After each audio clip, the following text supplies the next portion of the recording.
Events like this are very important to this community because Dr. King stood for not just this community but the whole world. He was a person who made a difference in the world, and part of that is reflected in what's happening here in this community. That's why we have this bridge here named for Dr. King, because of his legacy. And Dr. King stood out not only for black people but for all people.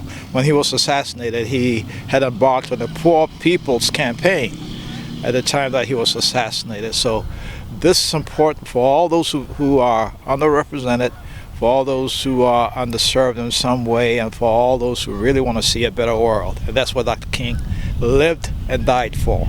The MCCC students certainly need to learn more about Dr. King. Many of them were, well, I think pretty much almost all of the students had not been born or were not alive when Dr. King was assassinated in 1968.